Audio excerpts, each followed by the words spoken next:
Perfecto, ahí vamos. Bien, un documental que te recomiendo ver, Castores y el fin del mundo, fíjate en internet, buscalo, y plantea un grupo de canadienses, no recuerdo por qué motivos, trajeron 10 castores, 4 castores a Tierra del Fuego, y cambiaron el medio ambiente. Los castores hoy son una peste en todo Tierra del Fuego porque no tienen enemigos. Entonces, están enfrentados, no hay forma de pararlos. Hay una forma de esterilizarlos, hay una forma de matarlos, pero cuesta $30 millones, nunca nadie los tiene. Está copando y están destruyendo ríos, eliminaron la fauna autóctona y plantean todos los problemas, porque el castor trae turismo. Y el castor es un animal simpático y el castor no tiene la culpa. Entonces, de exterminar el castor es criminal, pero al mismo tiempo, si permitís que el castor avance, va a destruir a todo, inclusive asentamientos humanos, cambiar está cambiando todos los ríos, está cambiando la hidrografía. Y el castor fue introducido por el hombre, porque al final es la intervención humana, que para evitar una peste o un animal, para matar a un animal que se reprodujo en cantidad, traen otro, y se reproduce en cantidad y trae otro, y alteramos la naturaleza. Pero ese documental está hecho donde escuchás personas que opinan de diferentes lugares, y realmente es brillante, porque el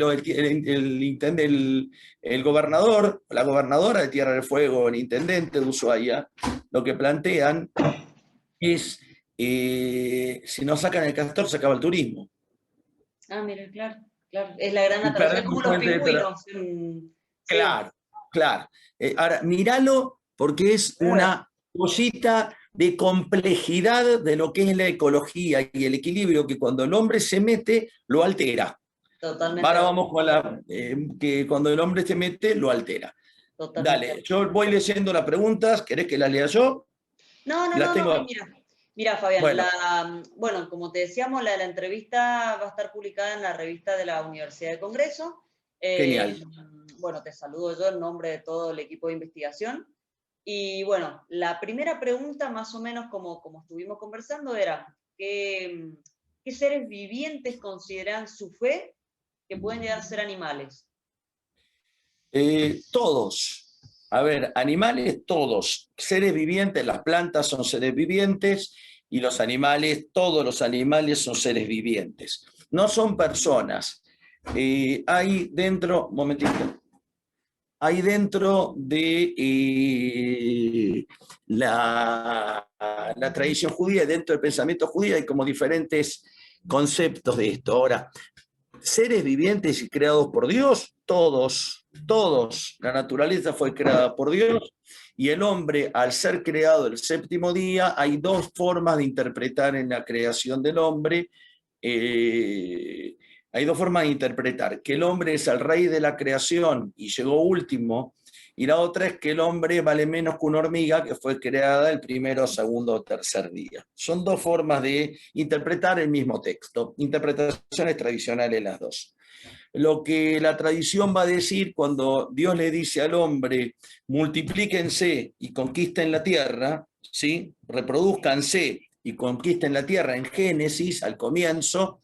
Conquistar la tierra es hacerse responsable de ella, no es destruirla, no es hacer uso y abuso para mi beneficio solamente, sino para mí, porque está bárbaro para mi beneficio. Yo quiero enriquecerme, beneficiarme, tener más salud, hacer diques. Yo quiero beneficiarme a mí y a la humanidad, pero tratando, porque hoy soy más optimista, hoy entiendo que no existe el extremo de no modificar. La naturaleza la modifico siempre. Los hombres modificamos la naturaleza por esencia. Pero tratando de modificar la naturaleza de una forma de alterarla lo menos posible. Ese es el rol del hombre en la creación. Progresar todo lo que pueda, utilizar el raciocinio, utilizarlo, pero utilizarlo con el principio de responsabilidad, del cual habla Hans Jonas, ¿sí? Hans Jonas habla del principio de responsabilidad. Lo que al hombre lo destaca por sobre el resto del mundo animal es este principio de responsabilidad. Así que todos los animales, todos son animales, y el hombre como animal principal tiene la responsabilidad de tener mejores barcos, mejores aviones, mejores coches, mejores motos, mejores todo, pero siempre tratando de alterar lo menos posible el medio ambiente. Que ahí es donde estamos en problema. Un equilibrio complejísimo. Difícil cuando hay mucha ambición, poder, y cuando hay intereses económicos muy fuertes, ¿no? Pero bien. Por supuesto, bueno, pero no acá viene la ley. Acá viene la ley judía para limitar la ambición y limitar el poder, para limitar la destrucción, para ordenar al hombre que trate de tener menos basura, que la basura la tratemos de reciclar de una forma más prolija para la humanidad, para el mundo, que a los animales los respetemos más, que creo que el mundo, como en todo, tiene una tendencia cada vez a respetar un poco más el mundo animal. Por ejemplo, no los guardamos tanto en jaulas en zoológicos para ir a verlo. El famoso oso de Mendoza, está bien que más allá de que se hizo un notición, como todo, se vende como la antinoticia, la verdad que un oso polar arriba del Cerro de la Gloria, con 43 grados en verano, no es el lugar para el oso polar. Entonces digo, y el zoológico, el concepto del zoológico enjaulado, hoy en el mundo está cayendo en desuso. Entonces hay por un lado es una conciencia mayor de la naturaleza, y por otro lado hay una destrucción muy grande, va al mismo tiempo los dos, ¿no? Sí, totalmente de acuerdo.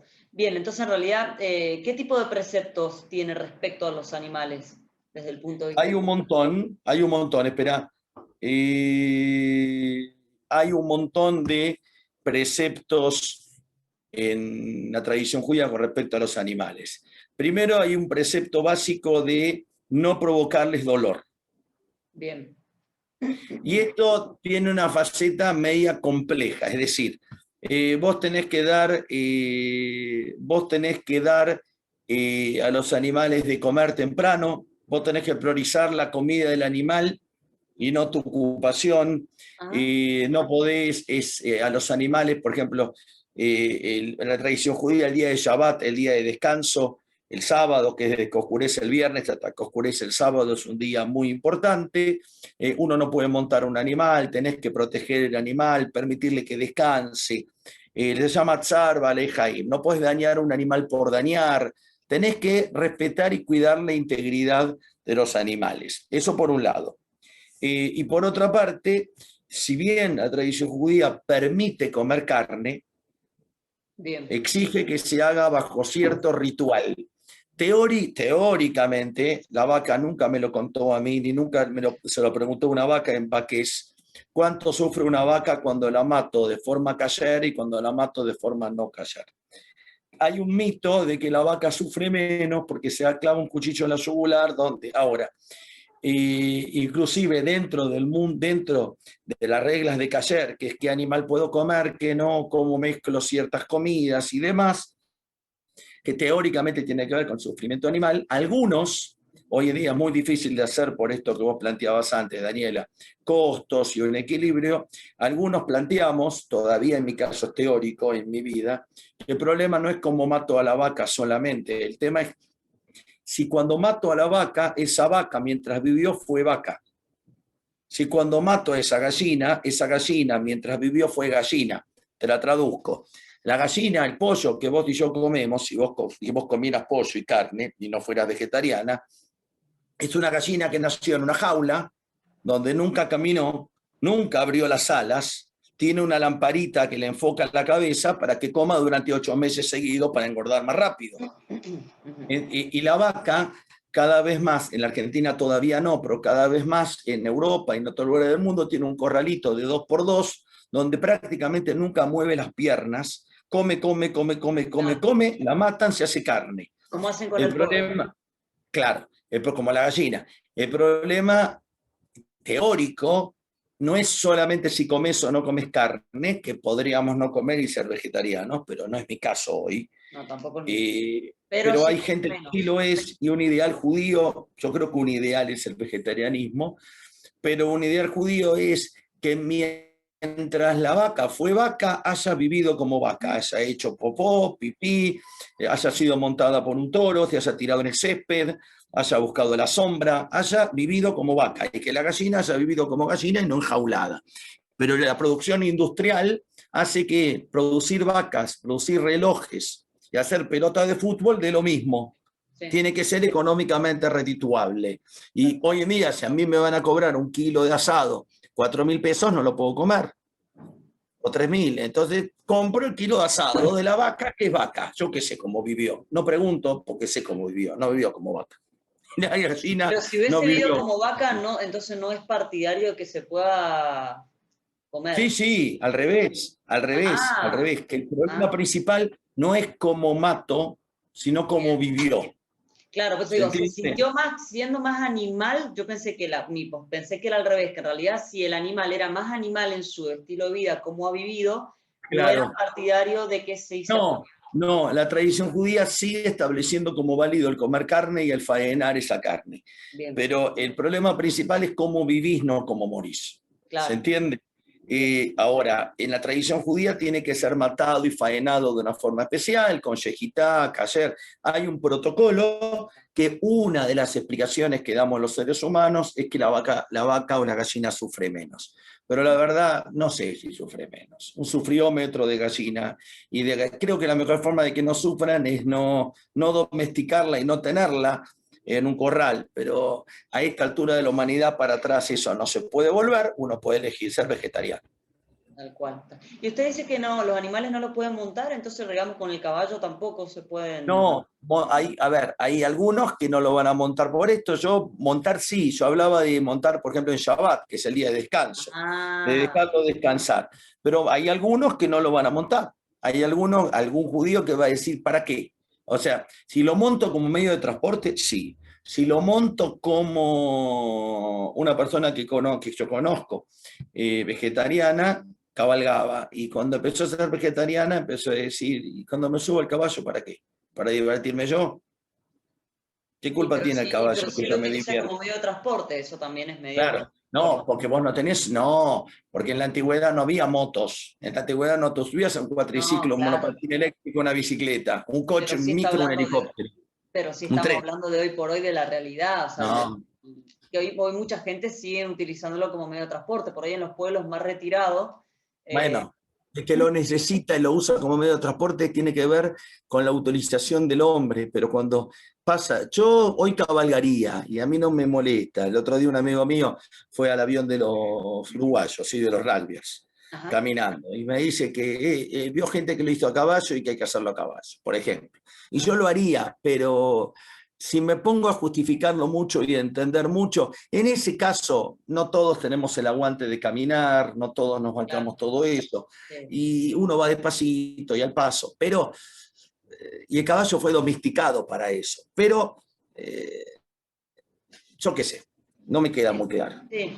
No, es que también es como decíamos, también de la propia evolución de la humanidad cuesta muchísimo lograr un equilibrio en todos los sentidos, porque claramente el medio de transporte en su primera medida dejó de ser un medio de transporte, ahora en realidad se lo utiliza para la actividad, para el ocio, Claro.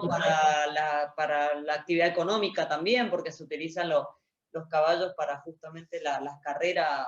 Sí, sí, Eso, la bueno, carrera se de empieza ya, caballo, sí, sí, sí, tampoco está, tampoco está mal, pero es complejo, es complejo.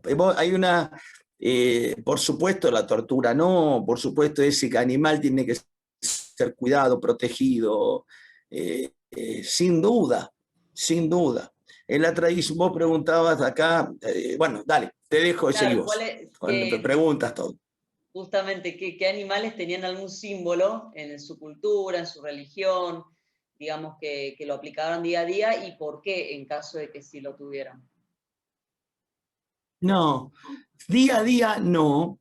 El cordero tiene un valor, o la vaca, porque básicamente es la carne que uno come, o por el cordero pascual que se hacía, el Corban Pesaj, el sacrificio, que en el templo, en la época del primero y el segundo templo, había sacrificios que se llevaban a Dios, que eran harinas o eran diferentes cosas, y había también sacrificios animales en cantidad. Se hacía sacrificios animales, la mayoría corderos o chivos, ¿sí? Ovejas, vacas, básicamente animales que nosotros conocemos en la Argentina mucho. Y dentro de eso que se faenaba, de los animales que se hacían, tenían que ver con una lógica donde parte de esos sacrificios se quemaban, pero gran parte de los sacrificios los comían los sacerdotes y o, en algún caso, el sacrificio de Pesaj, la propia familia que lo llevaba. ¿Está bien? El ternero, el cordero pascual. La propia familia que lo llevaba. Con lo cual, cuando alguno dice, qué asqueroso, mirá lo que hacían antes, yo te doy un asado hoy, ¿qué es? Es lo mismo. Es lo mismo. Exactamente lo mismo. Ahora, el judaísmo, desde ya antes de la destrucción del segundo templo de Jerusalén, para ubicarte históricamente, este es el año 70 de la era común, hace 1950 años. Ya 100 o 200 o 300 años antes de eso, el judaísmo empezó a depender menos de los sacrificios y más del rezo oral, de decir oraciones, de rezar, y no de matar un animal. Pero después de la destrucción del templo en el año 70, el judaísmo interrumpe los sacrificios animales y toma que el paradigma de rezar un libro, de leer una oración, de cantar algo, de alabar a Dios de otra forma, el ritual viene a reemplazar al animal. Y hoy en día ya van 2000 años donde los judíos no sacrificamos ningún animal con ningún objetivo específico. Bien, justamente eso existe una costumbre todavía residual que queda, que yo participé 2 veces, la verdad, fuerte, diferente, que se llama Capará. Capará y Kippur, Yom Kippur, el día del perdón. Bien. Capará es como perdonar o absorber los errores. Se toma una gallina, hay gente que esto lo hace con una bolsa con monedas, que no le causa ningún daño a la gallina. Se toma una gallina y se la gira así, o más fuerte o más despacio, desde las patas, en la cabeza de la gente, como para que los errores de la gente traspasen a esa gallina. Esa gallina en algún momento después se mata, y esas gallinas después se comen, o sea que al final no es carne que se tira, es carne de pollo que se come como cuando vos o yo comemos pollo. La pregunta que podés hacer es qué necesidad tenés hacer marear a la gallina antes de matarla. ¿Qué necesidad tenés de este ritual? Algunos lo que lo hacen mucho más suave y básicamente lo que te puede chocar o no chocar es ver cómo meten una navaja y cómo matan la gallina, pero es la misma pollo que vos y yo compramos después en cualquier supermercado para no hacer propaganda, ¿sí? O en carnicería o en pollería. Entonces, queda como un residuo de algún ritual animal, pero primero no todo lo hacen, en segundo lugar no se maltrata a la gallina, más allá de matarla, pero para los que somos carnívoros igual se mata a la gallina.